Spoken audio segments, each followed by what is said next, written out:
Mathematics paper 1 10th class. ఇది మార్చి 2019 గత సంవత్సరం పేపర్ 1. అయితే మీకు తెలుసు ఫస్ట్ పేపర్లో మీకు ఏ చాప్టర్స్ వస్తాయో మీకు తెలుసు. మొదటి 7 చాప్టర్లు ఫస్ట్ పేపర్లో వస్తాయి. అయితే మరి ఆ చాప్టర్ల నుంచి మరి ప్రశ్నలు ఏ విధంగా అడుగుతున్నారు అనేది ఒకసారి అబ్జర్వ్ చేద్దాం. మీకు తెలుసు పేపర్ ప్యాటర్న్. దీంట్లో మొత్తం సెక్షన్స్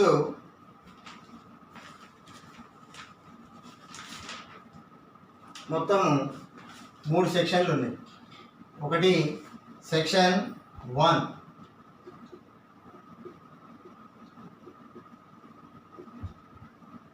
సెక్షన్ 1. ఈ సెక్షన్లో ఇవి 1 మార్క్ ప్రశ్నలు. ఈ 1 మార్క్ ప్రశ్నలు మొత్తం 7 ఉంటాయి. మొత్తం 7 ప్రశ్నలు ఉంటాయి. అంటే 1 నుండి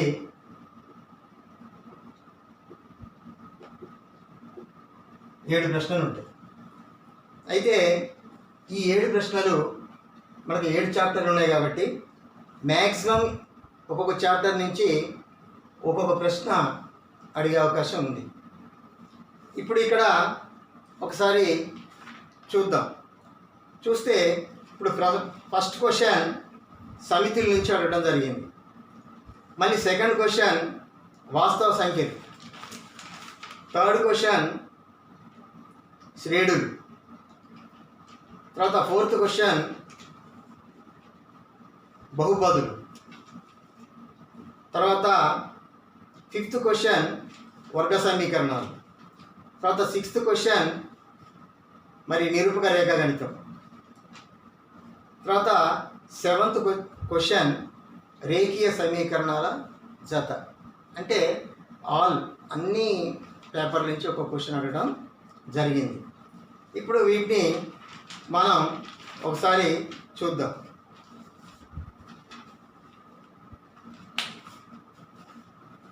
ఇప్పుడు ఫస్ట్ క్వశ్చన్ ఏమొచ్చిందంటే A is equal X such that X అనేది 24 యొక్క కారణాంకము అయినా number of A కనుగొనుము.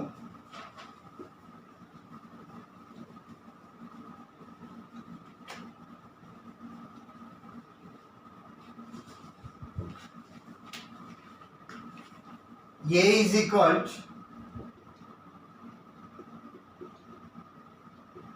X such that X అనేది 24 యొక్క కారణాంకం.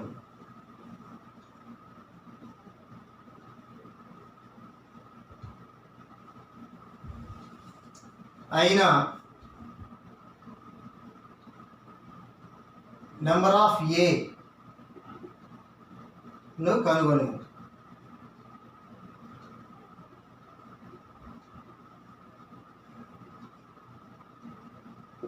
ఇది క్వశ్చన్. ఇది 1 మార్క్ క్వశ్చన్ కాబట్టి మనకు 1 లేదా 2 లైన్లలో దీని ఆన్సర్ వచ్చేస్తుంది. ఇప్పుడు ఇది సమితులు అనే చాప్టర్ సంబంధించినటువంటి ప్రశ్న. ఇక్కడ ఏమిచ్చాడు? ఏ అనేది ఒక సమితి, దాంట్లో ఎక్స్ అనేది ఒక మూలకం. ఆ ఎక్స్ అనేది ఏంటంటే 24 యొక్క కారణాంకం. అంటే 24 సంబంధించినటువంటి కారణాంకాలు ఏలో ఉంటాయి. అంటే ఇది ఏ పద్ధతిలో ఇచ్చాడు? ఇది మనకు సమితి నిర్మాణ రూపం అంటాం. మరి ఇలా ఇచ్చినప్పుడు దీన్ని మనం వెంటనే జాబితా రూపంలోకి రాసుకోవాలి. రోస్టర్ రూపంలోకి మార్చుకోవాలి. అంటే ఇప్పుడు 24 యొక్క కారణాంకం కాబట్టి 24 కారణాంకాలు మనకు తెలియాలి. 24 యొక్క కారణాంకాలు 24 యొక్క కారణాంకాలు.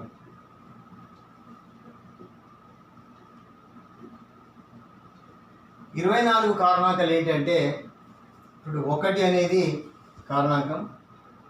1 24లో గుణించబడుతుంది, భాగించబడుతుంది. తర్వాత 2, తర్వాత 3 కూడా 3 8 24, 4 6 24, తర్వాత 6 4 24, తర్వాత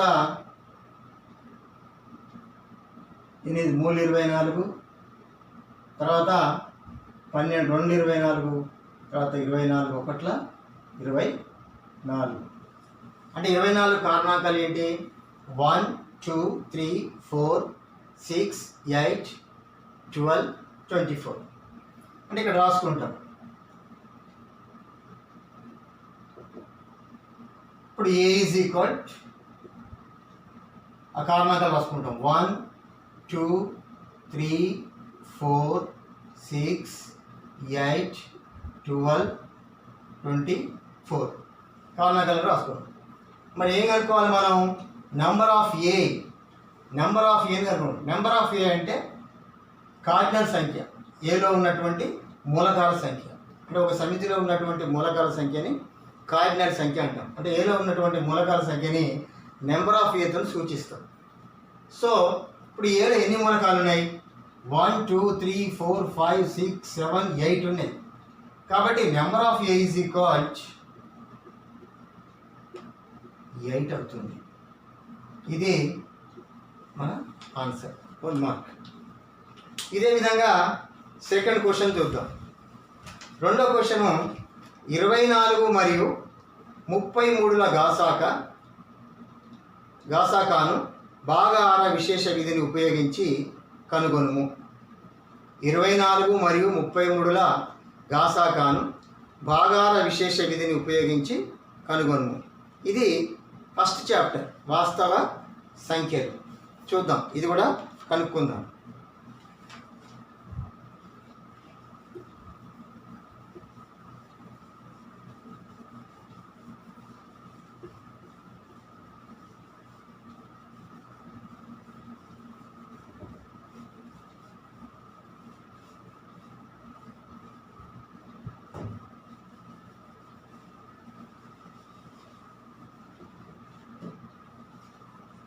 ఇరవై 24 మరియు 33 వీటి గాసాక.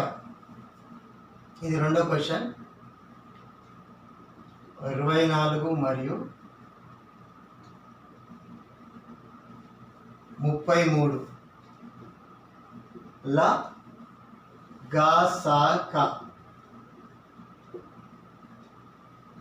గరిష్ట సామాన్య కారణాంకాన్ని భాగాహార విశేష విధిని ఉపయోగించి, అంటే భాగాహార విశేష విధి ప్రకారం మనం ఈ గాసాకాన్ని కనుక్కోవాలి. కాబట్టి మనకు భాగాహార విశేష విధి ప్రకారం మనకు ఫార్ములా ఉంది. ఆ ఫార్ములా ఏంటంటే, ఇప్పుడు A is equal BQ plus R. ఈ ఫార్ములా ప్రకారం మనం కనుక్కోవాలి. కనుక్కునేటప్పుడు ఇక్కడ ఏ అంటే మనం 33 తీసుకుంటాం, 33. బి అంటే మనం 24 తీసుకుంటాం. మరి 24 33లో ఎన్నిసార్లు పోతుంది? ఒకే ఒకసారి పోతుంది. అంటే 24 1 24 పోతే మరి ఇంకెంత మిగులుతుంది 33 రావడానికి? అంటే ఇంకా 9 ఉంది. కాబట్టి ఆ 9ని మనం రిమైండర్ వేసుకుంటాం. నెక్స్ట్ ఈ 24ని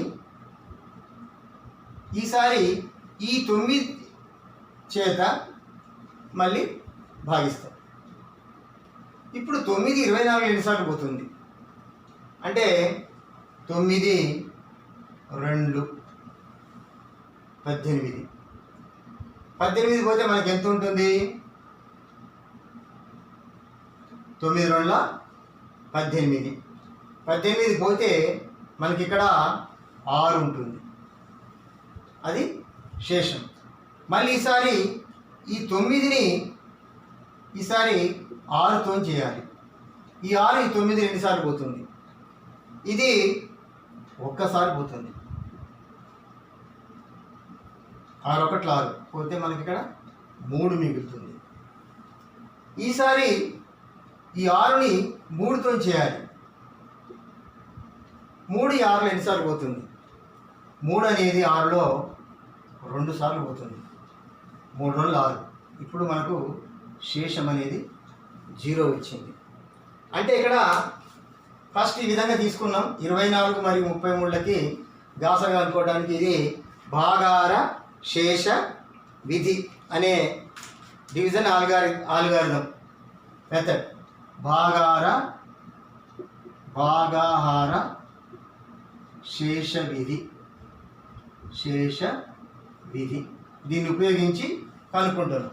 కాబట్టి ఇప్పుడు మనం 33 తీసుకొని ఫస్ట్ ఈ 33 24తో డివిజన్ చేస్తే 24 ఇట్లా ఒక్కసారి పోతుంది కాబట్టి 24 ఒకటి 24 పోతే మిగిలినది రిమైండర్ శేషము 9 ఉంటుంది. ఈసారి ఆ 24ని మళ్ళీ 9తో చేస్తే 9 ఇట్లా 2 సార్లు పోతుంది కాబట్టి 18 వస్తే 6 మిగులుతుంది. ఈసారి ఈ 9ని 6తో చేస్తే మరి 6 దీంట్లో ఒక్కసారి పోతుంది కాబట్టి 3 మిగులుతుంది.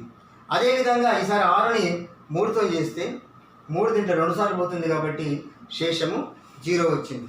శేషము 0 వచ్చింది కాబట్టి 3తోని భాగించినప్పుడు 0 వచ్చింది కాబట్టి ఈ 24కి మరియు 33లకి గాసాక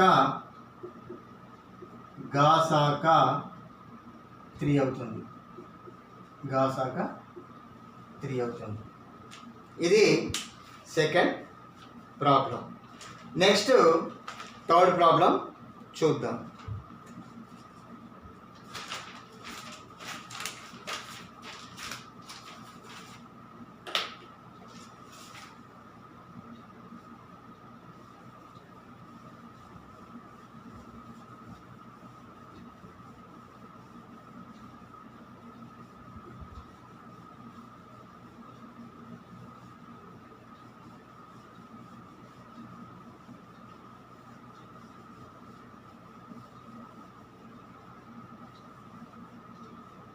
ఇప్పుడు మనం థర్డ్ ప్రాబ్లం చూద్దాం. ఈ థర్డ్ ప్రాబ్లం ఏంటంటే ఇది శ్రేణులకు సంబంధించింది. ఇది మనకు లెక్క చూడండి. 1,1,1 డాష్ డాష్ డాష్ అనేది అంకశ్రేణి మరియు గుణశ్రేణి అవుతుందని రాధ అంటుంది. మీరు రాధతో ఏకీభవిస్తారా? కారణము తెలుపుము. ఇక్కడ ఒకసారి చూడండి. మూడో క్వశ్చన్ 1,1,1 డాష్ డాష్ డాష్ ఈ శ్రేణిని అంకశ్రేణి మరియు గుణశ్రేణి అని రాధ అంటుంది. అంటే ఏపీ అండ్ జీపీ. అది ఓకేనా కాదా? మనం ఏకీభవిస్తామా ఏకీభవించమా? కారణం తెలియజేయాలి. అంటే ఇప్పుడు దీనికి కారణం చెప్పాలంటే అసలు ఇది ఏపీ అవుతుందా జీపీ అవుతుందా మనం చెప్పాలంటే ఫస్ట్ మనకి ఏపీ అంటే ఏంటి జీపీ అంటే ఏంటి తెలిసి ఉండాలి. మరి ఏపీ అంటే అర్థం ఏంటంటే మరి ప్రతి పదానికి మధ్యలో ఉన్నటువంటి తేడా ఈక్వల్గా ఉంటే అది ఏపీ అవుతుంది. అంటే మొదటి పదానికి మొదటి పదానికి మధ్యలో ఉన్నటువంటి తేడా ఎంత ఉందో మూడో పదానికి రెండో పదానికి మధ్యలో ఉన్నటువంటి డిఫరెన్స్ కూడా తేడా కూడా అంతే ఉంటే అది ఏపీ అంటాం. అదేవిధంగా జీపీ అంటే మరి రెండవ పదానికి మొదటి పదానికి ఉన్న నిష్పత్తి మూడో పదానికి రెండవ పదానికి ఉన్నటువంటి నిష్పత్తి మరి అది ఈక్వల్గా ఉంటే అది జీపీ అంటాం. ఫస్ట్ ఏపీనా కాదా చూద్దాం. అంటే A2 minus A1 is equal A3 minus A2 కావాలి. సో ఇక్కడ A2 అంటే 1, A1 అంటే కూడా 1, ఇక్కడ A3 అంటే కూడా 1, మళ్ళీ A2 అంటే కూడా 1, అంటే 0 ఈజ్ ఈక్వల్ టు 0. సో ఇక్కడ వాటి మధ్యన ఉన్నటువంటి డిఫరెన్స్ సమానంగా ఉంది కాబట్టి దేర్ఫోర్ ఇది అంకశ్రేణి.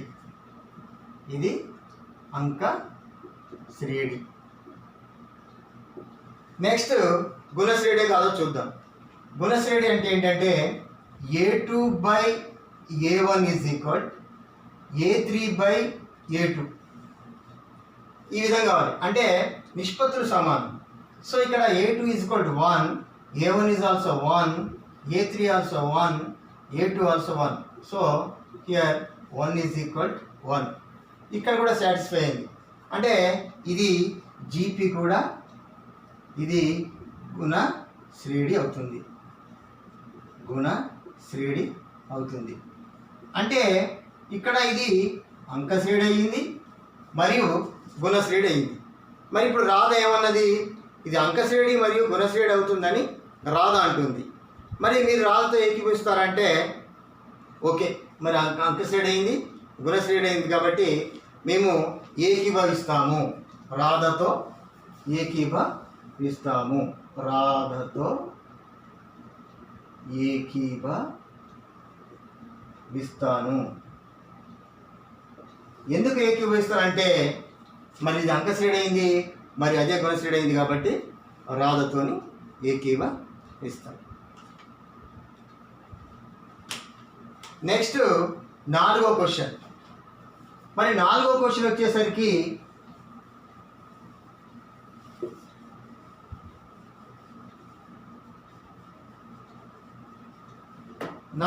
చూద్దాం. ఈ 4వ క్వశ్చన్ ఇటువైపు రాస్తున్నాం. 4వ క్వశ్చన్ ఏంటంటే P of x is equal x ఘాతం 4 + 1 అయిన P of 2 minus P of -2 విలువ ఎంత? Px is equal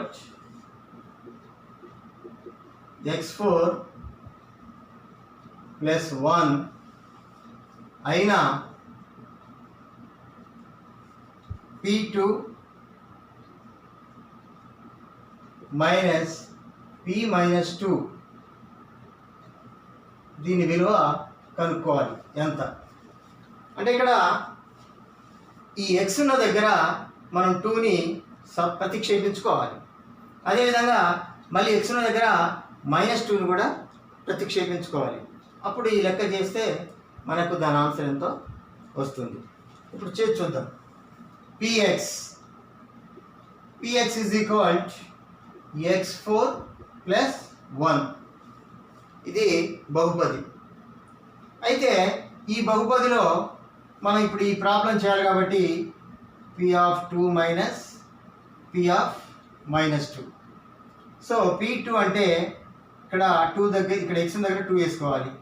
2 ఘాతం 4 + 1 ఇది దీని ఆన్సర్. నెక్స్ట్ అదేవిధంగా మైనస్, మళ్ళీ -2 ఉంది కాబట్టి -2 ఘాతం 4 + 1. ఇక్కడ బ్రాకెట్ పెట్టాం, ఎందుకంటే ఇక్కడ మైనస్ ఉంది కాబట్టి ఇక్కడ బ్రాకెట్ పెట్టేసాం. 2 ఘాతం 4 అంటే 2ని 4 టైమ్స్ ఇచ్చివేయాలి, అంటే 16 వస్తుంది. 2 4 4 8 8 16. 16 + 1 మైనస్ బ్రాకెట్లో ఇది కూడా 16 వస్తుంది, ఎందుకంటే అక్కడ 4 ఉంది కాబట్టి, సరి సంఖ్య ఉంది కాబట్టి. మరి మైనస్ ఇంటూ మైనస్ ప్లస్ ఆ ఫార్ములా ప్రకారం మళ్ళీ ఇక్కడ కూడా 16 వస్తుంది, ప్లస్ వస్తుంది, +1 అంటే 16 + 1 అంటే ఇక్కడ 17 మైనస్ 17. 17 నుంచి 17 పోతే మనకి ఇక్కడ 0 వస్తుంది. 0 ఇస్ ద ఆన్సర్. అంటే P of x is equal x4 + 1 యొక్క ఆన్సర్ ఎంత అంటే P of 2 minus P of -2 యొక్క ఆన్సర్ ఎంత అంటే 0. ఇది బహుపదులు చాప్టర్. నెక్స్ట్ ఇప్పుడు వర్గ సమీకరణాలు చాప్టర్లో పోదాం. అంటే ప్రతి చాప్టర్ నుంచి కూడా ఒక్కొక్క ప్రాబ్లం అడగడం జరుగుతుంది.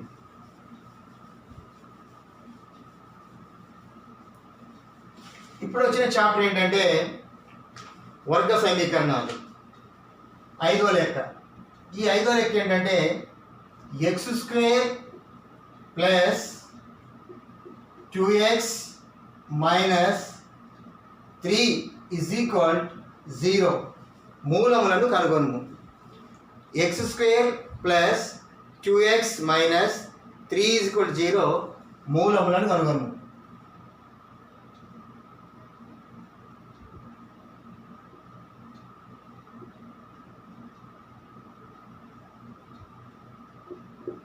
మూలాలు అనుకోవాలి. మరి దీని మూలాలు అంటే ఇది ఏ చాప్టర్ వస్తుంది? వర్గ సమీకరణాలు. కాబట్టి ఈ వర్గ సమీకరణాన్ని మనం సాధించాలి. మరి దీన్ని సాధించాలంటే మనకు ఒక 3 పద్ధతులు ఉన్నాయి. మనం ఏ పద్ధతులైనా ఇక్కడ సాధించవచ్చు. మనకు ఫస్ట్ పద్ధతి ఏంటంటే కారణాంక పద్ధతి. ఇప్పుడు ఇది కారణాంక పద్ధతిని మనం చేద్దాం. ఎలా అంటే x² + 2x minus 3 is equal 0.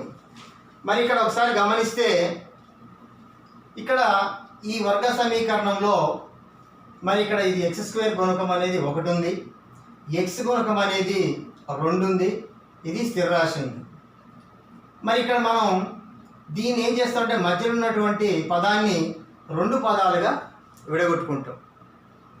ఈ రెండింటిగా దీన్ని విడగొట్టుకుంటాం. దీన్ని రెండింటిగా విడగొట్టుకోవడానికి మనం ఒక 2 అంకెలు తీసుకుంటాం. అవి ఎలా అంటే వాటిని మనం కూడుకున్నప్పుడు ఆ 2 అంకెల్ని ఇక్కడ ఉన్నటువంటి +2 రావాలి. అదేవిధంగా వాటిని హెచ్చు వేసుకుంటే మనకి ఇక్కడ -3 ఉంది కాబట్టి ఇక్కడ 1 ఉంది కాబట్టి 1 × -3 అంటే -3, అంటే హెచ్చు వేసుకున్నప్పుడు -3 రావాలి. అంటే మనం 2 అంకెల్ని తీసుకుంటే కూడుకుంటేనేమో +2 రావాలి, హెచ్చు వేసుకుంటేనేమో -3 రావాలి. అంటే 3 రావాలి హెచ్చు వేసుకుంటే. 3 రావాలంటే మరి మనకి ఏముంది? 3 రావాలంటే 3 1 3 ఉంది, వేరే లేవు. 3 1 3. మరి 3 1 3 అంటే మరి కూడుకుంటే ఇక్కడ ఏం రావాలి? +2x రావాలి. యాక్చువల్గా మనం చూద్దాం. 3 1 1 1 చూద్దాం. ఇక్కడ 3 1 తీసుకున్నాం. 3 1 3 అంటే ఇక్కడ ఇది ప్లస్ తీసుకుంటే ఇది ప్లస్ తీసుకుంటే మరి +3 వస్తుంది. సో మనకి ఇక్కడ -3 ఉంది కాబట్టి ఖచ్చితంగా ఈ రెండిట్లో ఒకదాన్ని మైనస్ తీసుకోవాలి, ఒకదాన్ని ప్లస్ తీసుకోవాలి. ఫర్ ఎగ్జాంపుల్ ఇది -3 తీసుకుందాం, అది ప్లస్ తీసుకుందాం. మరి ఇక్కడ చూసుకుంటే 3 1 3, సో -3 వచ్చేసింది. కానీ ఇవి రెండింటిని కూడుకున్నప్పుడు మరి 3 ఇది -3 ఇది +1 కాబట్టి తీసేస్తాం. అప్పుడు 3లో 1 పోతే 2 వస్తుంది. కానీ ఇక్కడ పెద్దదానికి గుర్తు మైనస్ ఉంది కాబట్టి ఇక్కడ ప్లస్ ఉంది కాబట్టి మనకు -2 వస్తుంది. సో ఇది కరెక్ట్ కాదు. ఇది కరెక్ట్ కాదు కాబట్టి ఇప్పుడు మనం ఏం చేస్తామంటే ఇది +3 అనుకుంటాం, ఇది -1 అనుకుంటాం. ఇప్పుడు 3 1 3 -3, 3 నుంచి 1 పోతే 2, ఇది పెద్దది కాబట్టి +2 వస్తుంది.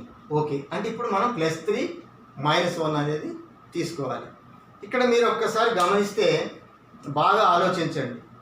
ఇది కారణాంకాలు కనుక్కునేటప్పుడు ఇక్కడ కన్ఫ్యూషన్ ఉంటుంది. ఆ కన్ఫ్యూజన్ మీకు పోవడానికి ఒకటి చెప్తాను.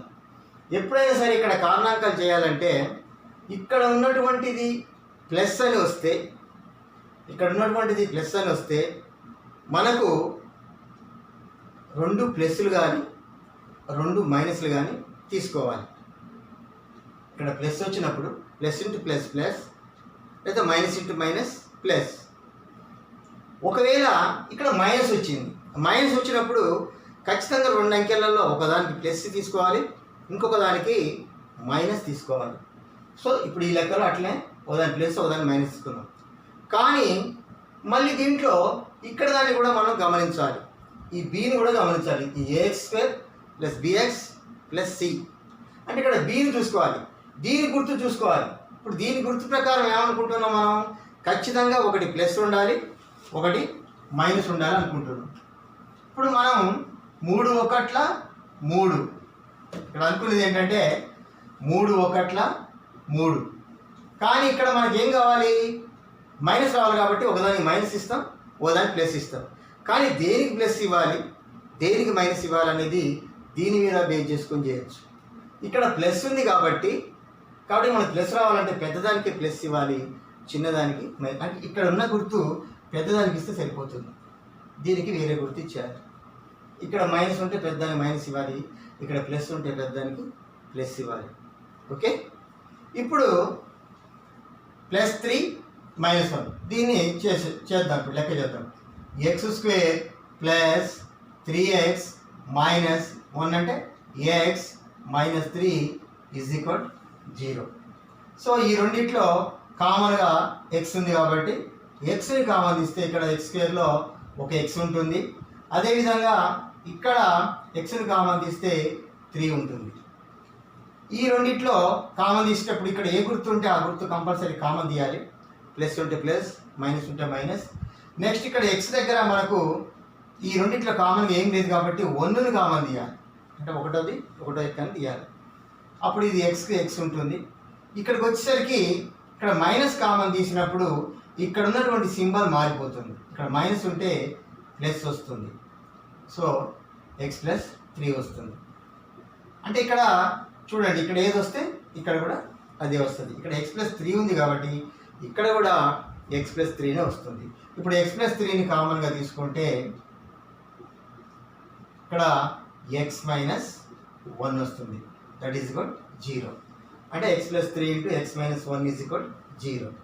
సో ఇక్కడ మనం ఏం చేస్తాం, ఇప్పుడు ఎక్స్ ప్లస్ 3 అనేది 0 కావాలి, లేదా ఎక్స్ మైనస్ 1 కానీ 0 కావాలి. So first X plus 3 is equal to మనం 0 అనుకుంటాము. ఎక్స్ ఈజ్ ఈక్వల్ టు ఏమవుతుందంటే ఇది ప్లస్ 3 అటుపోతే మైనస్ 3 అవుతుంది. లేదా or x minus 1 is equal to 0 అనుకుంటాము. ఎక్స్ ఈజ్ ఈక్వల్ టు ఏమవుతుందంటే 1 అటుపోతే ప్లస్ 1 అవుతుంది. అంటే ఇక్కడ మనకు మూలాలు అనేటివి మరి 2 మూలాలు ఉన్నాయి. ఇది వర్గ సమీకరణం. ఈ వర్గ సమీకరణానికి 2 మూలాలు ఉంటాయి కాబట్టి ఒకటి -3 వచ్చింది, ఇంకొకటి 1 వచ్చింది. అవి ఈ వర్గ సమీకరణం యొక్క మూలాలు. నెక్స్ట్ 6th ప్రాబ్లం చూద్దాం.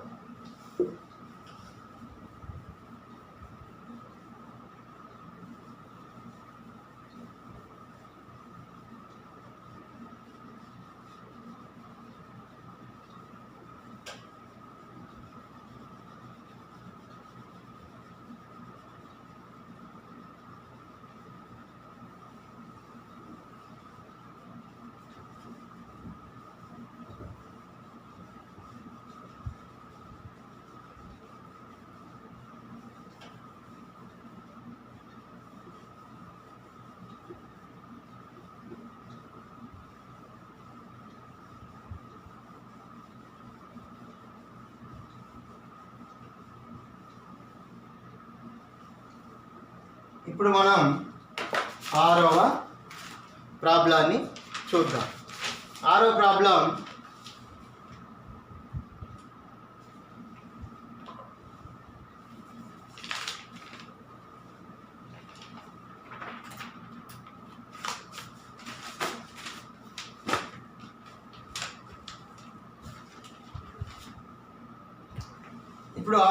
చూద్దాం.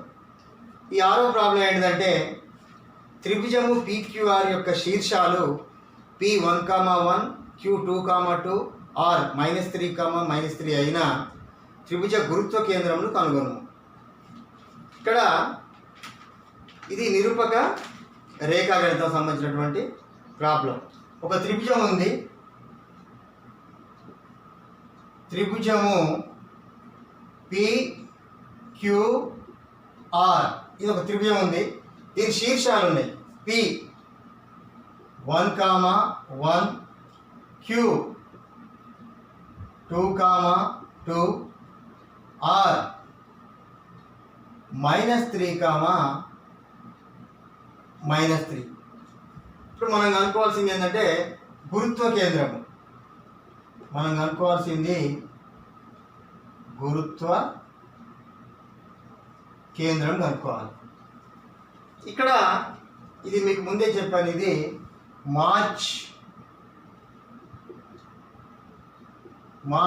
2019 పేపర్.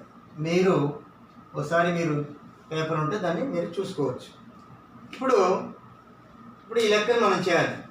ఒక త్రిభుజం ఉంది, దాంట్లో 3 బిందువులు ఇచ్చారు. మరి గురుత్వ కేంద్రం కనుక్కోవాలి. మరి గురుత్వ కేంద్రం అంటే మీకు తెలుసు సూత్రం, అంటే మధ్యగత రేఖల మిలిత బిందువు. త్రిభుజంలోని మధ్యగత రేఖల మిలిత బిందువు. అంటే గురుత్వ కేంద్రాన్ని కనుక్కోవడానికి మనకు ఫార్ములా ఉంది డైరెక్ట్గా. యాక్చువల్గా గురుత్వ కేంద్రం అంటే ఒక త్రిభుజం ఉంటుంది. త్రిభుజము ఇది P, ఇది Q, ఇది R.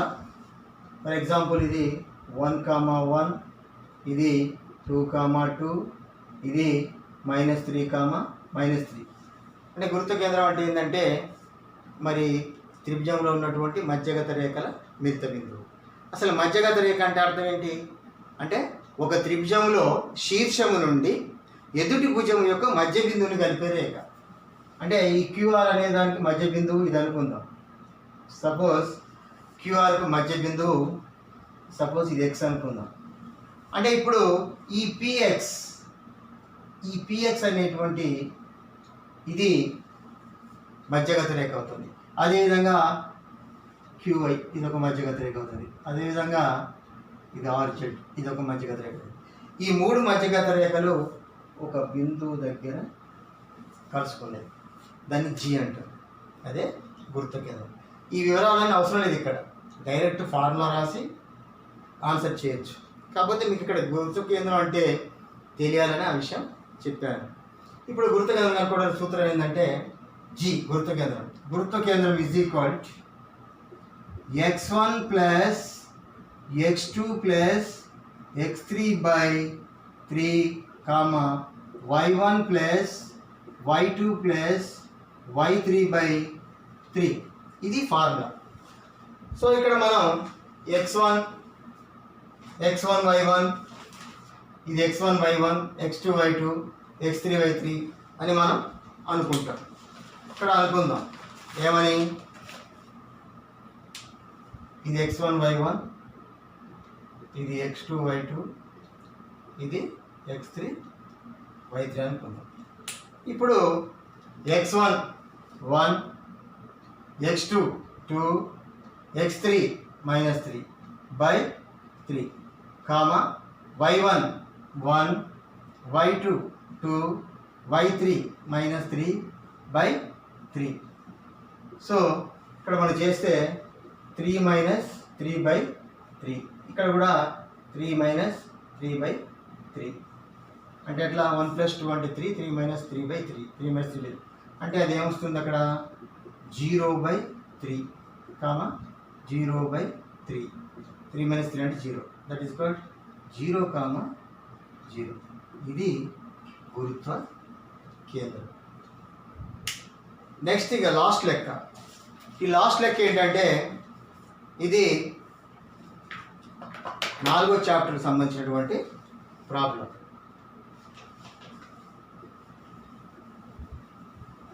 నాలుగో చాప్టర్ ఏంటి, రేఖీయ సమీకరణాల జత. ఒకే చరరాశిలో ఉండేటువంటి 2 చరరాశిలో ఉన్నటువంటి రేఖీయ సమీకరణాల జత.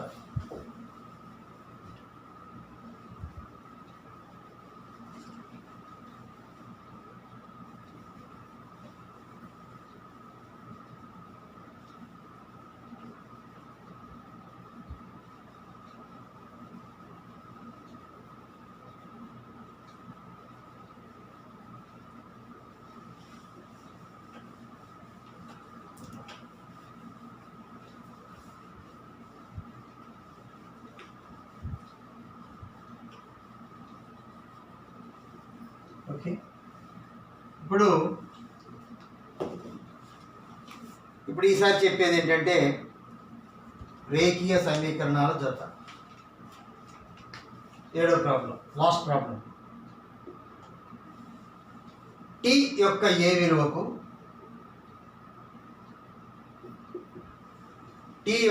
విలువకు 2x minus ty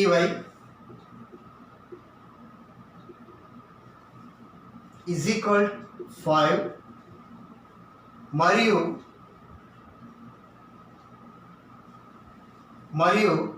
3x plus 2y is equal 11 రేఖీయ సమీకరణాల జతకు సాధనం ఉండదో కనుగొనండి. ఇవి 2 చరరాశులో ఉన్నటువంటి రేఖీయ సమీకరణాలు. మరి ఈ రేఖీయ సమీకరణాల జత ఇది, దీనికి సాధన ఉండదు. టీకి ఏ విలువ ఇస్తే దీనికి సాధన ఉండదో కనుగొనండి. సాధన ఉండకపోతే టీ విలువ ఎంత అంటే ఇది 4వ చాప్టర్. ఇక్కడ x y అనేది 2 అవి చరరాశులు. అయితే ఇక్కడ దీనికి ఒక ఫార్ములా ఉంది. సాధన ఉండదంటే అవి ఏకీభవించవు, అవి ఖండించుకోవు. అయితే మరి ఖండించుకోకుంటుంటాయి కాబట్టి దీనికి ఫార్ములా ఏంటంటే a1/a2 is equal b1/b2 is not equal c1/c2. ఇది మనకు ఫార్ములా. ఈ ఫార్ములా ప్రకారం మనం ఇప్పుడు ఇది a1